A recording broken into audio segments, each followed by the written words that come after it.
interviewing with artist LaShun Beal.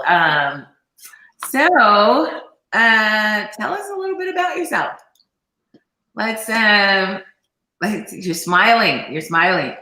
Well, so I'm 58 years old this year, and I've been painting, practicing art since elementary school.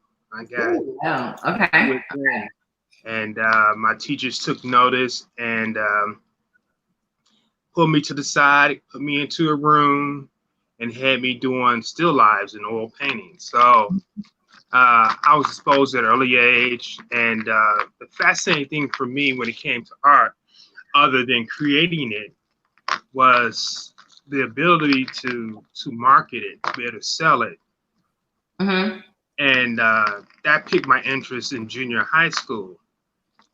But it wasn't until I got into high school. No, I was in junior high school when I got my my first commission project. Okay. And from the library teacher, she wanted some paintings done of some dinosaurs. She had saw I'd been working on some, and she supported me. And this was junior high. This was in junior high. Junior high school, correct. Okay. Yeah, and so from that point on, from that first commission, I was hooked. I knew that I wanted to do this. And there was no roadmap of how to become a professional artist when I was coming up. So I would do anything and everything I possibly could to get my work exposed. I mean, I would go through some teachers. I would go through the parents of the students that I was in school with. I would travel my community, and I would search for any venue that I thought was suitable for displaying my art and selling it. I mean, everything from laundromats to record stores to any place. Oh, wow.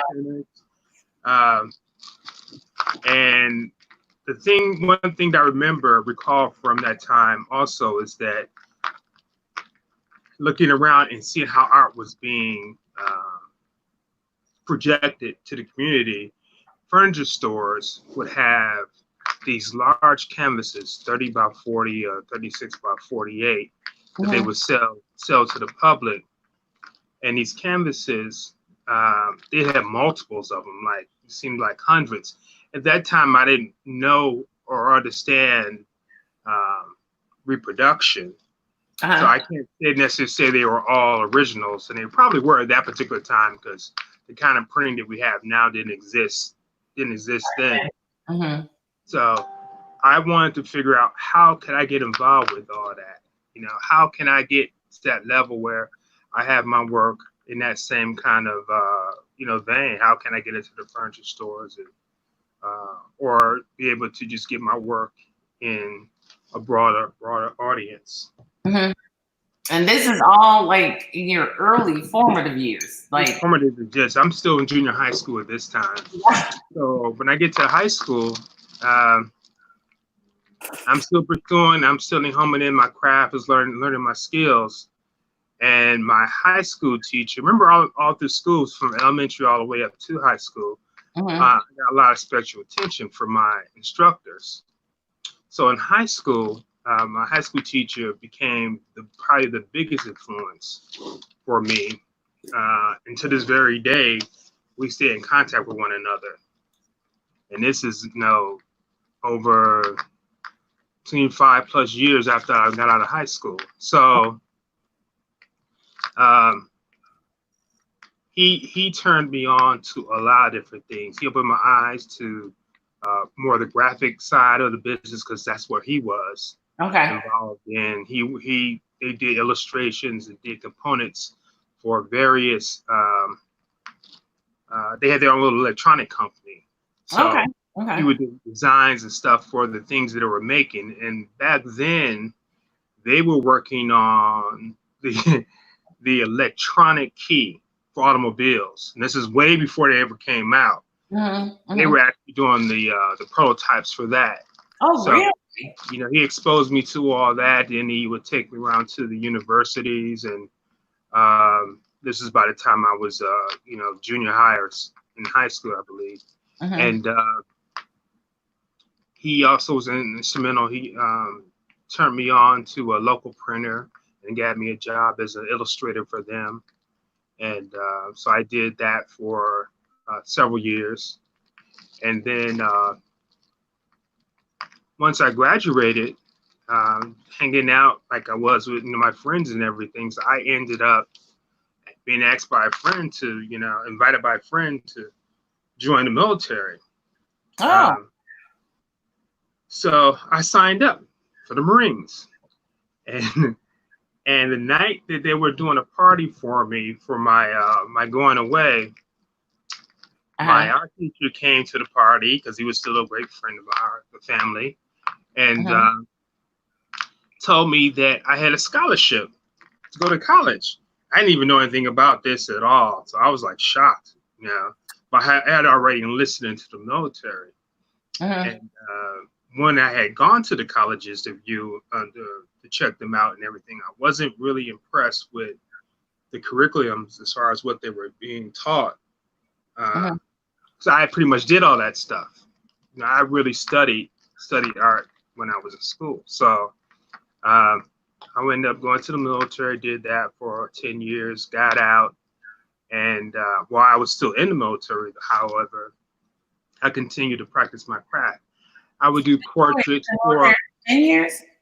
You were in the military for 10 years? Correct. Yes, I was in for 10 years.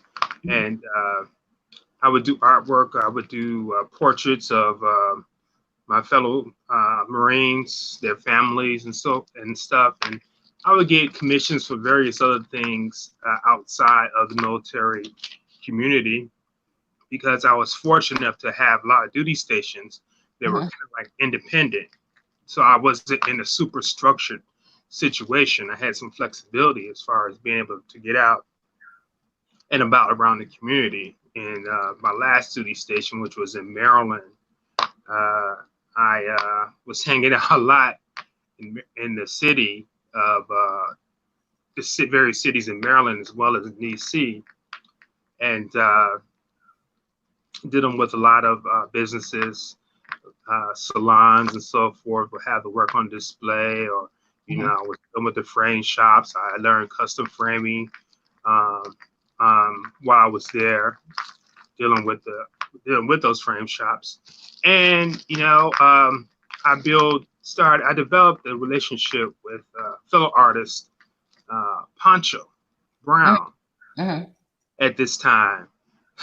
Poncho had a studio in the city of Baltimore, and I would go by there and visit him and spend time in his studio. He would allow me to use it to work on some of my projects, and we built a good rapport, because it seems like we both were hustling hard in the city. And everyone, either they didn't know me, they knew him, or they knew both of us. That's how hard we were hustling in the city. You know, they was like, oh, you know, I run across somebody, oh yeah, I know Poncho, or the vice versa. So we kept hearing each other's names all the time, and we hooked up, and it was a beautiful relationship that we're still, you know, close friends to this very day. Yeah, I'm hoping to get you and Poncho, do an interview with you and Poncho. I think that would be very interesting. Right. Yeah. So after I got out of the military, I moved to Texas, and there I continued to hone my craft. And while I spent time in Maryland, I was doing business with a gallery there, and, in Randallstown, Maryland, and a promoter, actually not a publishing company, came through and they saw my work at this particular gallery, and they contacted me and propositioned me to do a project with them, which was going to be a serigraph. So, you know, in the realm of art reproduction, serigraphs is, you know, top tier. So that became my first national project that I did with them, and it went over so well. We sold out in a matter of weeks. So Oh, wow. Wow. and, Wow. from that point on, it was like skyrocketing, all the way up. So Mhm. uh, that's like pretty much the road that I took into Mhm. this present day, which is still out here trying to perfect my craft even more. And as it's interesting about this thing about this market is always evolving, constantly Uh-huh. evolving. We have That's to what constantly reinvent ourselves. You know this for a fact yourself. Mhm. So, and it seems to be a wonderful time to be an artist. At the Mhm. same time, it's a hard time to be an artist. Right. Uh, but truth be told, it's never been an easy time to Mhm. be. You just learn to adapt and move forward with the So situation. you feel like artists have a keen sense of adaptability in a sense. I think, yeah, I mean, well, they have to have it. If you don't, then I don't think you're going to rise very high in the ranks if you don't have a sense of adaptability, because Mhm. that's what you have to have. You got to be Mhm. able to figure out how to go build a way for yourself Mhm. in whichever direction you want to go. And the beautiful thing about what we do as artists is that there's no one way of being successful at doing this thing. It's as many different ways as to do this thing and be successful as it is the different styles that the artists have out here. So Mhm. you can't tell someone that no, you can't make it doing this or doing that, because if you got the drive, the connection to go out there and work at it, hey, you very well may be successful at it. Right. So would you say that I know you got some really great information and support in your early years. How did how did going to the military um, shape you as far as an artist, as far as your art and an artist? Were you stationed somewhere where was there an influence? Is there an influence from that in your artwork? Would you say? Oh, there's definitely an influence all through what I do as an artist. The beautiful thing about uh, my experience in the military, again, I had a lot of independent duty, and those duties took me to around the world to Mhm. cross train with other military forces. So I got to see, specifically in Africa and in South America and Brazil, all the Mhm. things that was going on as far as the use of color in Mhm. the in their communities, and that opened my eyes to the fact that we're connected as a people, um, as people of color.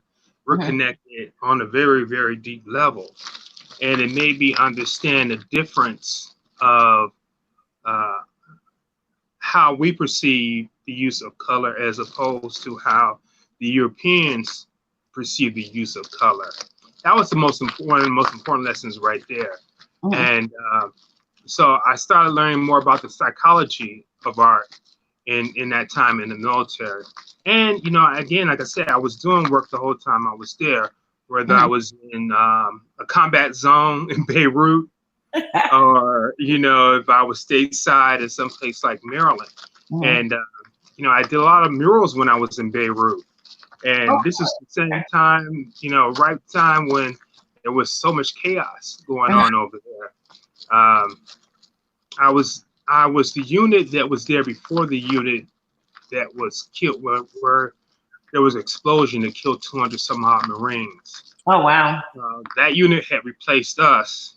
Mhm. So when that tragedy happened, we were sent back over there. Mhm. And if I had been there at the time, more than likely I would have been killed, because where I was staying at was right under a stairwell, which is all solid concrete. Mhm. Um, but when I got back over there, And when I was out doing my patrols, I was looking around, and the complex that was blown up, the foundation was still intact. Mm-hmm. I was able to see some of my murals that were still standing, that Oh had wow! stood the blast. That was interesting. Stood the test of time. Yes, yes. And but the training and discipline and everything that goes along with being in the military definitely helped out as far as uh, dealing with the aspects of the various business parts of being an artist. Mm-hmm. So, with that being said, do you feel like, because your work has beautiful color. I mean, just your colors are just phenomenal. Um, do you, does your work project any type of, like, what are you aiming to say within your work? Is there like a message in your work, or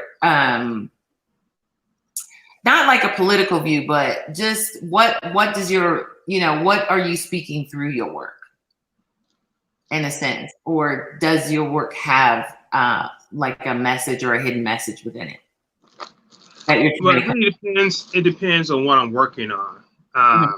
Some pieces have more deep meanings or messages than others do.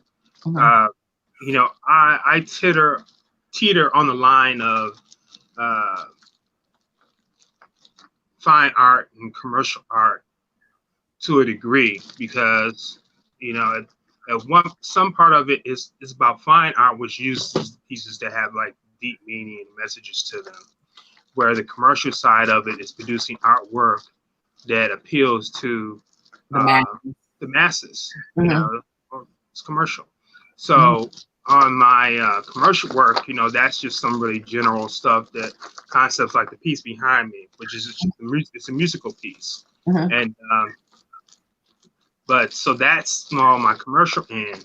But when I'm doing a lot of my figurative work, the message that I'm trying to convey is, because the majority of my work is of women, I'm Mhm. trying to convey serenity, power, calmness, wholeness, peacefulness, um, through the use of the color, and how I'm portraying the subject. Mhm. In my character work that I do, I'm known for a specific character, which is called the Universal Woman. And that character came to be from my travels in the military, actually. Um, while I was traveling to all these different places, I was able to connect the dots on a lot of things on the as far as the human nature or human condition is. And things that I realized is that, okay, if I wanted to do something that's going to represent my people, but also appeal to other races as well, Mhm. has to have a certain context to it or content in it. So while I was in Africa, I was studying the various wood carvings that I would see, Mhm. uh, different tribes, and came up with the character features that I use. I said, if you want to create something that everybody could identify with, it has to have those African features, because that's the cradle of mankind. Mhm. Everyone, where they realize it or not, they identify with it. And then the second thing that I had to do was, okay, what colors am I going to use? So for her skin tone, I made her skin tone um, tannish. Mhm. Because again, no matter what race you are, you identify, you're drawn to people that particular shade. And in the beginning, for years, my work really had represented a stained glass background. Mhm. And that was because it represented the spiritual aspect of people. That was one part of it. The other part was that the work was heavy textured as well. So between the bright color background and a texture, knowing that our people, in my observation, as I travel, learned that we are very touchy, very feely people. So that's what we're drawn to, whether we realize it enough subconsciously, we're just drawn to that.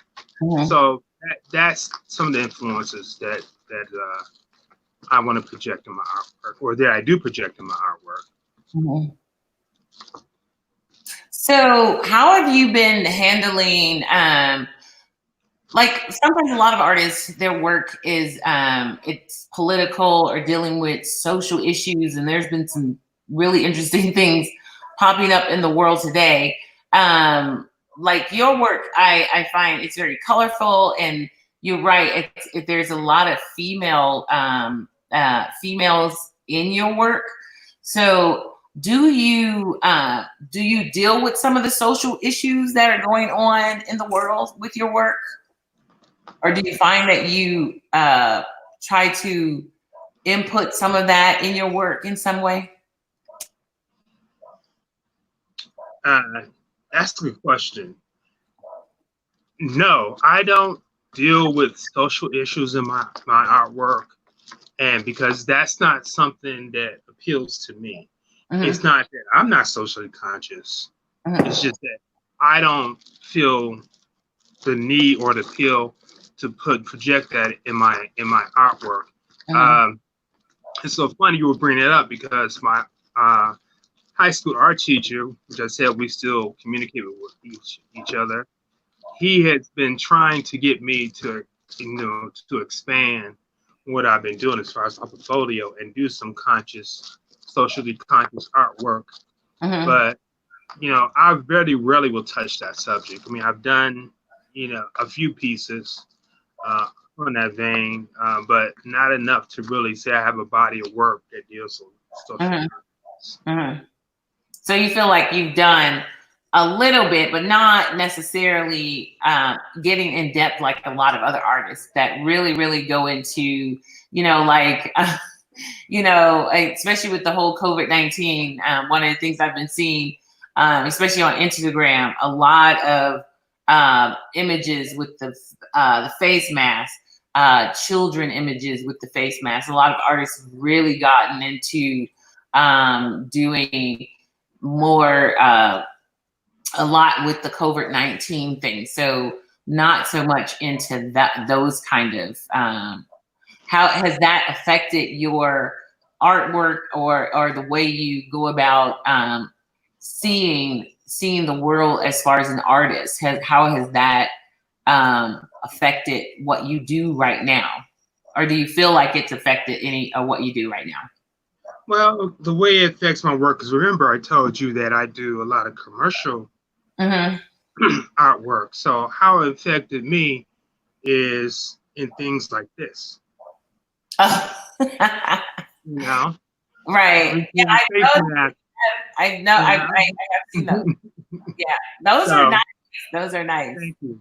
So it's stuff, creating stuff that's useful, that's practical and application but still has an art flair to it. That's part of what I enjoy doing as an artist.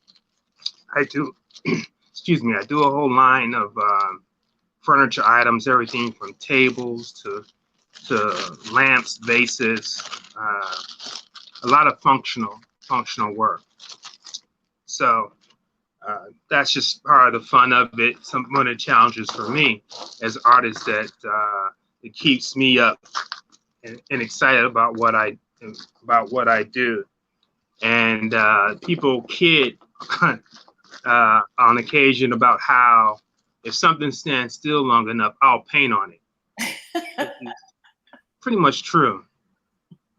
I have noticed you do have a very large inventory of items. That's one of the things the first thing I noticed about you is that you have what was it? I think there was, I don't know if it was coverings but the lamps. You had these really amazing lamps with artwork on them, and I thought I was like, How does he do that? Where do you get the? Where does he get that from? You just go and buy a lamp and paint on it, or you create the lamp, or um, you know. You know what? Again, this is now you talk about social consciousness and stuff. By any means necessary, is how I go about doing my work and stuff. By any means necessary, you know, you learn to adapt. So yes, some stuff I'll actually go out and purchase. Some stuff I find in I did one lamp last year that was something I have found in someone's trash. Oh, Threw it really? away. I mean, it was a big lamp, and I was like, that would make a great piece of artwork. And so, you know, I took it home.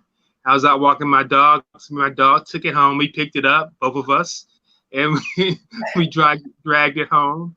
And you know, it's set for several months, but eventually I painted something on it and put it to, you know, took it to market. But then, you know, again, I also have carpenters that I work with or have worked with on producing various items like mirrors, pedestals, some of the sculptures that I do. So if I can't find it and have an idea for it, I'll find a way to have it done. Oh, okay, okay. So you're out there repurposing and creating, which is kind of cool. That's, you know, people are always looking for the repurposed artwork. You know, I find that people are always looking for those kind of things. So tell me, who are some of your biggest influences? You know, those people that have influenced you in what you do. Oh, there's so many. Teachers. I know you had said some, you know, you were talking about your teachers and a few other things, but like as far as also even in the art world, would you say you had some influences from that? Oh yeah, I think that, you know, as an artist, we look at the world through a certain lens, and we are like sponges. We absorb everything around us, and then we take it all in, and then in our creative mind, we regurgitate it into something that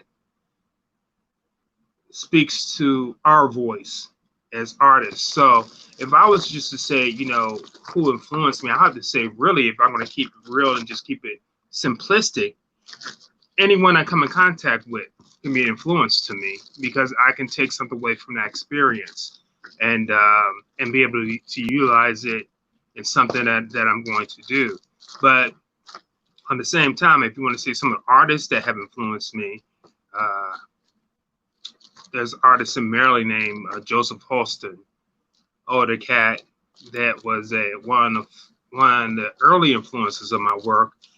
I didn't meet him until much later in life, but I remember seeing his work in magazines, Ebony Jet magazines, and which was his reproductions. And I was like, wow, you know, I want to be able to do that. You know, I mean, literally, I wanted to be able to do the style that he was using, and I wanted to be able to get into the magazines like he did.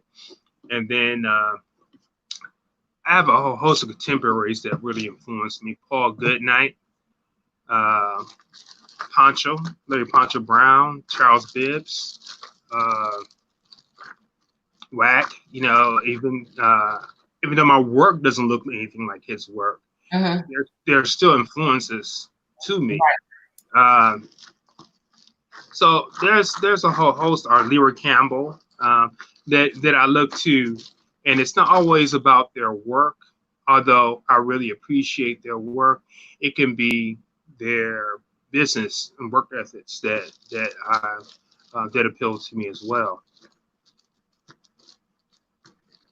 You know, I would have mentioned you in that, but you know, I don't want your head to get any bigger, because if it did, then the screen is only so large, you know. That's right, and I could take up the whole screen. No. You, I mean, you have been very influential in what I'm doing, and I'm grateful that I've got a chance to meet you. I mean, we met via telephone, like how many years ago? you know, Yeah. and have been talking and enjoying each other's creative side ever since. And so I'm just grateful to be able to be in your aura.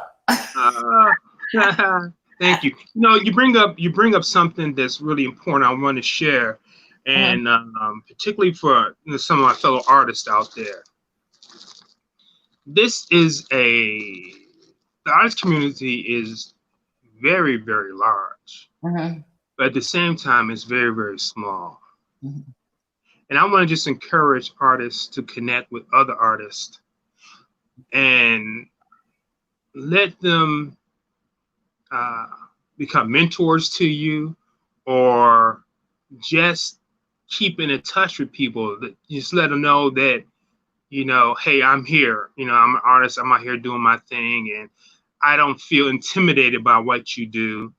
And I don't think that there's competition between us, because like we're all individuals. We have our individual voice. Right. So where I may say something about a sunflower that might be a purple sunflower, as opposed to when you do the sunflower, it may be an orange sunflower. So we all bring our own individual voices to the table. So it's no need to feel like you're in competition with anyone. The best thing you could do for yourself as an artist is to connect with other artists, because you never know what kind of little tidbits they may be able to give you to help advance your agenda, your career. So I encourage that among all artists. That is so true. I mean, I have learned so much from you and Poncho, just being, just hanging out, and we've just hung out on the phone. But I've learned so much, and not just that, but also watching you guys on Facebook, especially like right now, is watching all the Facebook lives, seeing what everybody's doing, especially with the shows you guys, the live shows you guys have been putting on. Those things have been very influential for me. Just being able to see those and hoping that definitely other artists, I put your website up, definitely check out LaShun Beal's website and like him on Instagram and Facebook, because he's doing so much. He and a lot of other artists are doing so much on Facebook that you can learn from, and you can kind of glean from. And then, like you said, just sharing what we do, because you just never know what might be beneficial for you, what might be helpful. So that right there for sure is a great, thank you for sharing that, because I do think there's people out there that definitely needed to hear that. So what is, how have you sort of developed your career over the years? I know you were saying that you've gone, one of the things that you did early on was seek out opportunities via the community shops and things like that. But as you progressed more into a professional artist, how did you go about sort of developing the career that you have today? How did you go about developing the LaShun Beal of today? Okay.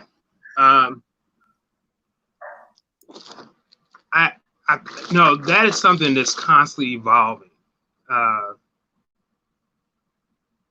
It changes through periods. And so what worked yesterday may not work today, or the same thing may work, but in a different way. And what I mean by that is, let's just take some current marketing things. And now I'm gonna veer off your question a little bit, but I'll get back to it.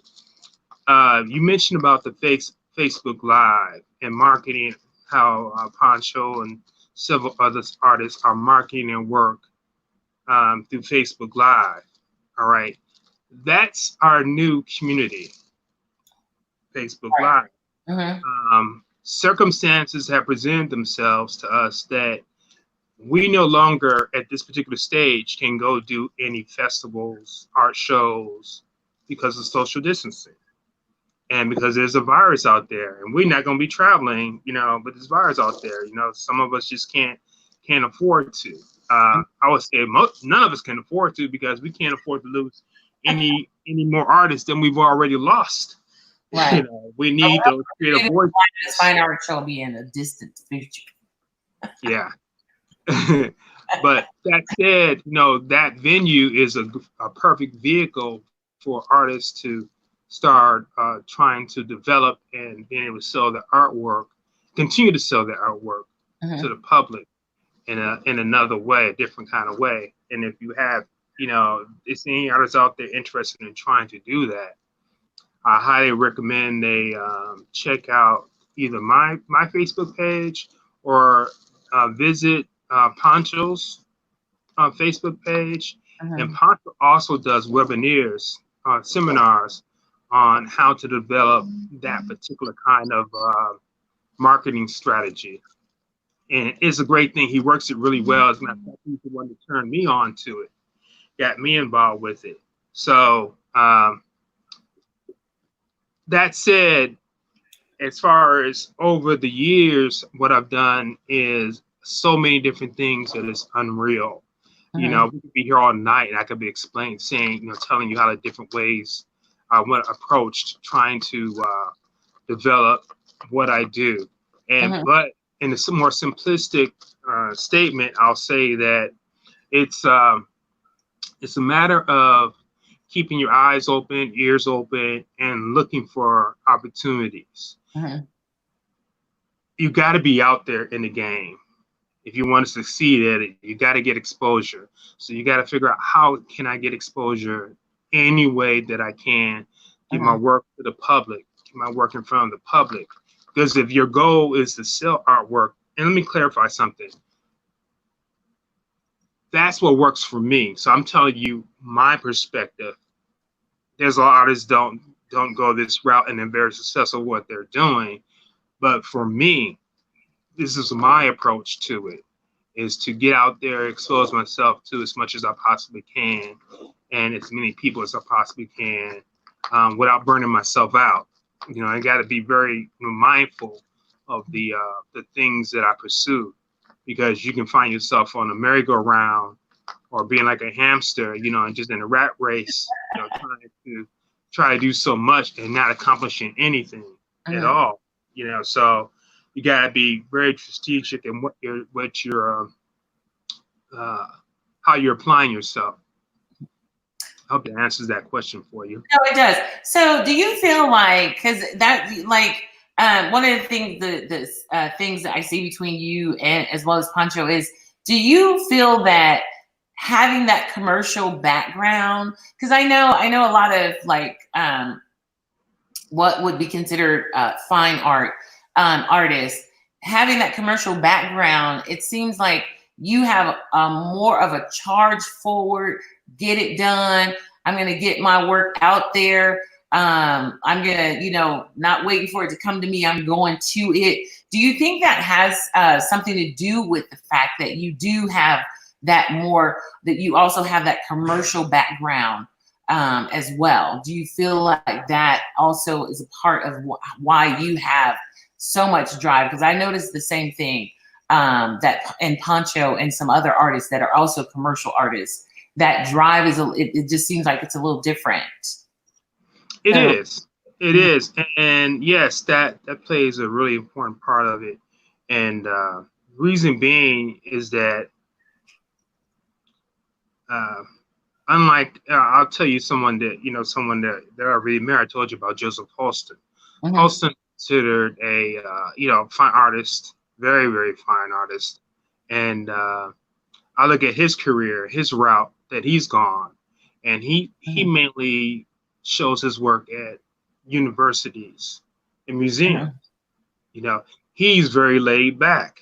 Now that said, when I met Joseph, he was doing a show at Jacob Javits, the Art Expo in Jacob Javits, which in itself is probably considered more of a commercial kind of venue, Right. because you're selling, you're putting It's yourself a out there to the masses. You're looking for galleries, and you're looking for art collectors to come by and purchase what you're doing. Mhm. Uh, but our attitude as, if you will, commercial type artists is that uh, we go get it. We have no choice. We don't wait for someone to tell us what to do. You Mhm. know, we define that. Because we didn't have a roadmap coming up. There was no roadmap for how we should proceed in going for these things. Matter of fact, we probably heard more stuff that was negative than positive as we was coming up. But what we did was take that negative and let Mhm. that charge us to go forward, as opposed to let it kill us, die us, and make us stall out. Uh, Mm. so that's probably the big thing take away from it. Unlike academic artists, that they stick to a certain format. You're trying to elevate your work to a level where you're just wanting museums to excuse me, museums and universities to carry your work, do displays, do exhibitions. Mhm. That's your whole thing. Is what exhibition am I getting into next? Mm. You'll spend months writing out grant proposals and stuff to get money for this project or that project. I'm not saying there's anything wrong with that. I'm not saying that at all. I'm just reiterating that there's so many different routes you can take in this field to in pursuing your goals. You just got to know which way you want to go. And that's the Mhm. most important thing, is knowing which way you want to go. Um, but yeah, so for us though, there's always some new challenge that presents itself to us, and we have to figure out how to deal with that, to overcome it.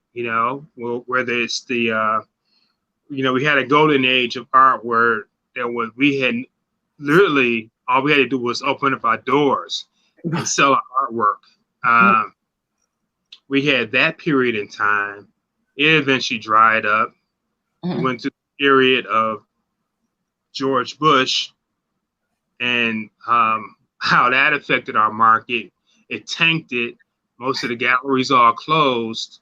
So we Uh, had to figure out, okay, how we're going to bounce back from this, because a lot of us, majority of us, was really set up to deal with publishers, distributors, and galleries.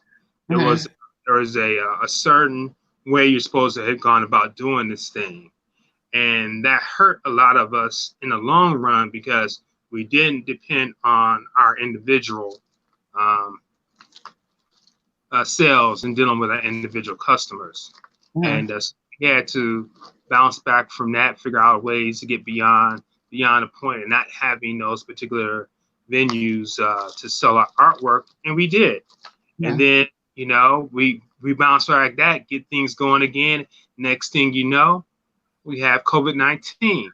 So now, we're in a position like, okay, we really can't go sell no work now, because not only that all the venues are closed, we can't even travel if you really wanted to. So Right. what do we do now? So there's always a new problem or situation that presents itself that we have to overcome, or modify, what we're doing to be still continue to thrive and be successful. I say this is still one of the best times ever for African American artists, or artists in general. I would consider this to be our new renaissance, Mhm. because what social media has done, and technology has given us opportunities that did not exist, or better yet, weren't being utilized by us in the way it's been utilized now.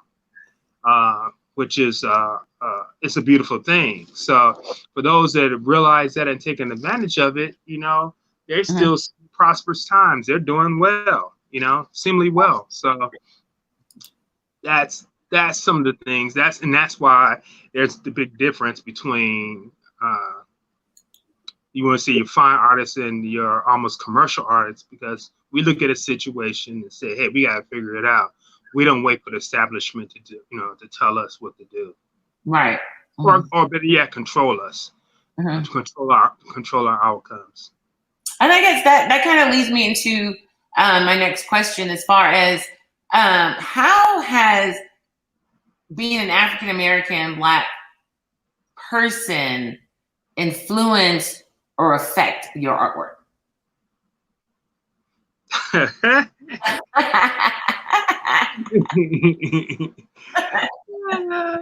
I don't even know if that's even a question right there. Come on, now.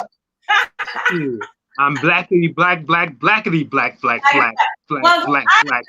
I'm so black. I'm blackity black to that blackity black. I literally had someone come in my booth and ask me if I sold Black art. So I guess in a sense, it's like within the world of art, how would you say? I mean, as far as being a Black artist or just an artist, because I see you as an artist. I mean, it's clear that you're Black. It doesn't. Right. But how has that? Do you feel like? How has that been for you as an artist? How coming up in the art world, in a sense? Well, being an artist in itself is a challenging thing when you want to present your work to the public, because your artwork, is very personal to you. And so when you get some kind of feedback and it's negative, that's a sensitive, area for you. When you get the feedback that it's positive, that's a sensitive area for you. Again, I don't look at it so much as a race, even though I know race plays a part in it. And there's some things, venues that I wouldn't even consider going into because I don't think it's for me. But that's the part of being a business person. You got to realize who you're targeting, who you're going after. It's your market. What market are you going for? And whether that be, and there's a lot of African American artists that all they sell to is Caucasians. That's all they sell to. So the question comes, okay, who are you trying to market to? Right. So it's not so much the fact of being a Black artist and having to deal with the woes of being that, but understanding what your market is, who you're marketing to, Right. And even that, that's constantly evolving, because the more, for me, I can't speak for everyone, but for me, that's constantly evolving, because the more people that you come in contact with, you find yourself gravitating to different arenas, different type of people, which is a beautiful thing, because at the end of the day, I'm selling art, and either you like my message or you don't like my message. You like my representation, you don't like my representation. I can't get overly concerned either way, other than the point that who I'm trying to cater to.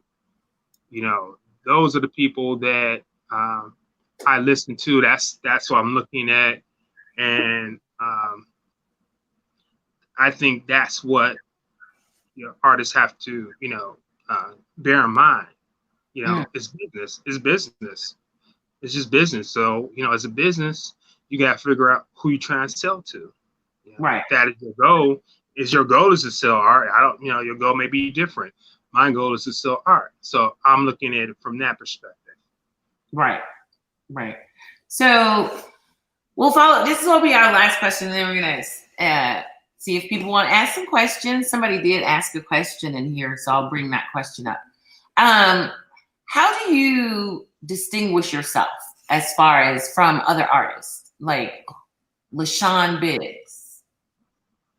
How do you go about, what makes LaShun Beal different from the rest? I don't know what makes LaShun Bibbs different from anyone else. I can tell you what makes LaShun Beal different. Let me do this again. Let me try it again. Let me start over. Cut. Everybody out. Here we go. What? How do you distinguish yourself from other artists as LaShun Beal? Well, you know what? It's not that hard to do. Because again, like I said, every artist has his own voice. So my voice is not going to be the same as, your voice. Right. Or, any other artist's voice. Like I said, we can take the same subject matter and our interpretation of it would be totally different. Could be totally different, or it could be totally the same. Right. And it just happened that way. It wasn't that we were like trying to, copy one another. That's just how we interpreted that particular thing. So I don't necessarily go out constantly say, okay, how can I make myself different than anybody else? My whole thought process is how can I express myself, as an artist, and the rest will take care of itself. So, but that said, how am I distinguished from some of my colleagues is my use of color. That's what I'm known for, basically, my use of color. You can pretty much look at one of my paintings and say, okay, that's his work. So, and that's, that's what's called having your thumbprint. People can look at your work and say automatically, that's your work. You can look at Poncho's work and say, hey, that's Poncho's work. You can look at Paul Goodnight work, and you can keep looking at his work because it's so bad. I mean, it isn't good. As Paul Goodnight did that. Same with, Charles Bibbs, Gilbert Young, a whole host of artists. They work their craft to the point that their work is distinctive just by looking at it. That doesn't just, it's not something that I believe you can force. That develops. Develops as you continue to, pursue your craft and you hone in on your skills with using whatever, mediums and techniques that you're doing. That develops. It develops. I remember when I was about to get out of the military, I went to a publisher and I showed him my portfolio, and he told me that, said, yeah, well, your work is nice, but you don't have a thumbprint. And I was like, what do you mean? I've been paying I've been paying close to 20 years. I ain't got no thumbprint. What are you talking about? I'm sold all over the place. I was like, okay, now you can take that and just let that like totally destroy you, or you can take it, constructive criticism and ponder it and figure out what does that all mean. Thumbprint, right?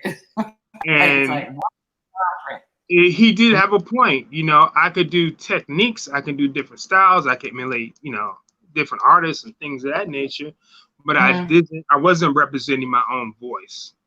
Oh, okay. And it wasn't until probably 3 years after that conversation, maybe a little less than that, but about 3 years after that conversation, it dawned on me that I had my own voice. I had developed my work while I first got here to Texas, was developed to a point. I had a good mentor here, artist by the name of Burford Evans, who made me understand color and different techniques better. Okay. And I started applying those things, and my voice was developed. My thumbprint came out of that. But it was nothing that I could have done on my own other than constantly painting to make that a reality. I couldn't force and say, okay, I'm gonna wake up today. I'm gonna get a good thumbprint today. You know, I mean, it don't work that way, folks. So You give didn't it up. Go print that. ahead. You gotta put the work in. You gotta put, and trust me, I had put a lot of work in up to that point. A lot of work. So, but yeah, that answers that question. Mhm. So, here's one I don't. How do you go about? Because I know you have a nice selection of collectors, and this is for probably like a young artist or something like that, or somebody's out there. How do you go about cultivating that, like your collector base, a collector's base, in a sense?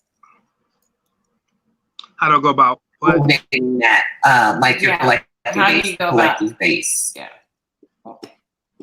I'm sorry, you weren't coming in clear. Yeah, I know, because there was something else came out. How do you go about, in a sense, like cultivating a collector's base? Do you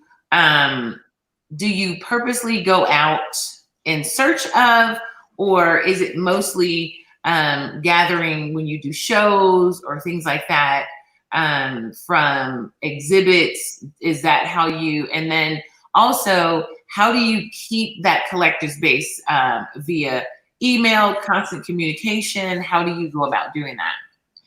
Well, that's a really good one. Mm-hmm. And it's by, I would say tell artists this, start where you at, where you are right now. Mm-hmm. You have people in your circle. And if you don't, then you need to change your circle. You should have people in your circle that may be interested in purchasing your artwork. Mm-hmm. You know, I tell artists that, in fact, I was on the phone yesterday talking to one. You know, don't take this personal. It's business, and you know, let the art go. You know, archive it, get a digital file made of it, and let it go, because the whole point of it all is to be able to sell your work, create, you know, help to boost your morale, and to give you some money to continue to buy supplies so you can continue to create. You know, some artists just want to just hold on to their work till the cows come home. I know. And if that's what you want to do, I'm not knocking it. Again, like I said, there's so many different ways of going about this. I've outgrown that. Huh? I said I've outgrown that feeling. But okay, yeah. But at the end of the day, you know, it's that. So to cultivate an audience, there's a lot of different things you can do. But if you're a young artist right now, you got the advent of social media, and you can use that, Facebook, Instagram, all the different kind of social media platforms that's out there to develop an audience for your artwork. It's just a matter of understanding how you want to go about marketing it to them and making them respond to, you know, what you're posting. So you may want to pose stuff as in a question, something, a call to action. Basically what it is what you're wanting to do is to have a call to action. Pose a question to someone or do something that makes that viewer have to respond to you. And that's how you start hooking people on to what you're doing. And then from that point, you gather that data, you put it in a database, a folder, and you create, you know, files for those particular clients that you can constantly reach out to them in the future. Let them know when you got something new coming up, whether you're going to text it to them, email it, or send it to them in social media. Do the same thing in all sorts of formats. You could do the same thing, that same concept in your text messages. You could text your customers and, you know, let them know what's new. This is what's hot. This is what's new. Give me your feedback. Or you can ask some more in-depth questions like, what do you think I should be painting? What would you like? Or better yet, no, not what do you think I should paint, but what would you like to see me paint? Because remember, you're trying to pull them in and buy from you. You want to know what it is that they really want to see. Mm-hmm. You know, and that may be something like, okay, yeah, I can see doing that. Let me go ahead and knock out that, and then I could send that out to them and let them see it. Hey, what do you think? Right. You know, they may go for it, they may not, but you may have somebody else that you're in touch with that would may be interested in getting it. But the thing about it is you got to be proactive in your pursuit of your clients. There's always, you know, going out and doing different you know, festivals, art shows. Those are good ways to build up your clientele base. You gather their information. You don't let people get your business card. Mm. The first thing that you want to do is get their information. Right. Get their email address. You know, get their phone number. Get their address. Because remember, you're trying to sell to them. They're not trying to sell to you. Right. What the hell do they need your business card for? Do you think they're really going to go to your website? If you have a website, do you think they're going to call you after the show? When the average person that goes to an event or not show or festival, they walk around, they collect a bag full of cards. They'll walk out the end of that show with probably 50 business cards, postcards, etc. And probably 90% of that will be thrown out, never to be used. So you gotta understand, you gotta understand your customer base. You gotta understand how they operate. You know, if you wanna you know develop them and as customers, or continue to develop them over a long period of times, because you gotta understand that, okay, I can't be doing no presenting a painting that's like 6 feet by 6 feet to a customer that's interested in buying my work, and they'll only have room for a piece that's 3 inches by 3 inches. So it defeats the purpose. Where are they going to put that 6-foot painting at? You know, they're going to use it for a roof. You know, so you got to be able to cater to your customer base. You got to be able to cater to them. So you got to understand them. You got to ask some questions. You know, don't feel empowered, feel emboldened. Ask the questions, because that's how you're going to know what you need to be doing in order to appease those customers. Okay, so were you finished? Oh, I didn't want to interrupt you. So we'll open it up. It's 7. We'll open it up to some questions. So if you guys have some questions, those of you who are out here that's making comments, if you have some questions, I do have a question here from, there it is. It's like, I got to click on it. It is from Valerie. She wanted to know if can you see the question? Yes, I can see it. Hey, Valerie. Yes, I sell my artwork on Facebook the same way Poncho does. As a matter of fact, all you have to do is go to my news feed and search to see the videos. She also wanted to know what day. Right. So I'm about to develop one that I think it's going to be airing on a Wednesday. Don't hold me hold me to that. What you want to do is go ahead and friend me on Facebook, or follow me on my business page, which is LaShun Beal Fine Art, or just go to LaShun Beal and friend me there, and then I'll be posting when the next one's going to be, and I believe it's going to be Wednesday, and it'll be approximately 7 o'clock Eastern time. So that'll be the next one. But you can always go back and look at the video after the fact, or check out the watch parties, and you can purchase then. You can go to the old videos right now and just leave a comment if there's anything that interests you. So we are interviewing live with LaShun Beal. With LaShun Beal. I keep getting it wrong, but I mean, get it right all the time. If you're live, if you have questions, let me know. Oh, Valerie was not happy with that whole Wednesday. Here she goes. No. Well, again, Valerie, you don't have to wait till, you can do it after it airs. You don't have to buy it when it airs. You can Right. still do it after it airs. It's Because not you that watch parties serious. as well, don't you? You do watch parties. You do re-air it on a watch party as well. Correct. So, yes, I've been posting those, Valerie. Look at Val. Now she's where is Valerie? It's okay you can catch the recaps. That's what. So That's right. that's right. You can catch the recaps. Uh, is yours is called House Party? Is that what yours is? Or No, In the Studio. Mine is called In the Studio so his is called In the Studio. with LaShun Beal. I should have had that. I should have had that up. The In the Studio with LaShun Bibbs. So his is called In the Studio with LaShun Bibbs, and it's probably going to be on a Wednesday, he said, but don't quote him on that. He's still figuring. Yeah, it'll be posted. It'll be posted beforehand. Matter of fact, there'll be a post going out tomorrow. Right.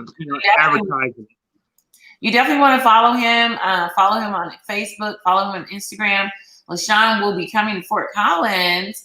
We're hoping in September with all the COVID for the Beauty of Blackness Fine Art Show. If you guys are not have not liked the page, go ahead and like that Beauty of Blackness Fine Art Show page so that you can keep up with all of the latest things that are going on. I'm hoping I'll be posting some of their watch parties. I'm hoping to do some watch parties with some of their shows on those to do some recaps on that. So definitely like the Beauty of Blackness Facebook page. Go to LaShun Beal's website at www.lashunbeal.com. Like him on Instagram and Facebook. He would love to have you guys. I will host him as soon as, somebody's going to host you as soon as the quarantine is over. Who is this young lady? She's hosting you. There it is. Carmen. Oh, Carmen. Yeah. That's my girl. Yeah, I go up to Maryland and do a show with her, show with her. That's nice. My sweetheart. I got you. All right, Carmen, you like Beauty of Blackness Fine Art Show. Yvette's getting in on that too. Yeah, Yvette. Yvette getting in on it too. So thank you guys for tuning in and being a part of that, being a part of the interview. Definitely check us out. We're going to have another interview next Saturday. We'll be interviewing another artist, another one of our Beauty of Blackness Fine Art Show artists. So definitely check us out next week. We'd love to have all of you guys come back and say, yeah. This was great. Now tell them how can they see the old ones, the other interviews, the previous ones. If you go on the Beauty of Blackness Fine Art Show page, if you missed the one with Poncho, that one for sure will be on there. So you'll be able to see all of the old interviews if you are on the Beauty of Blackness Fine Art page. Like it, follow it, and you can catch all the old interviews. LaShun's actually will be on YouTube as well on the Beauty of Blackness Fine Art YouTube page. Unfortunately, Poncho didn't get that privilege. Because I didn't have it up and running at the time. So you're special, LaShun. I always know that. You can always I know that. You can tell Poncho I'm way more special. He already knows. So I want to thank everybody for tuning in and being a part of this. We're going to go ahead and end the broadcast and sign off. Do you have any last parting words, LaShun? Hey, I just want to say thank you for all the support to my fan base out there. Appreciate it over the years. Continue to keep an eye out. I'll continue to try to bring you some new things, innovative things. And I just want to say, be safe. Be safe out here, okay? Because this is real. This is really happening. All right, and everyone just have a blessed evening. There we go. Ending broadcast. Bye. Bye, everyone.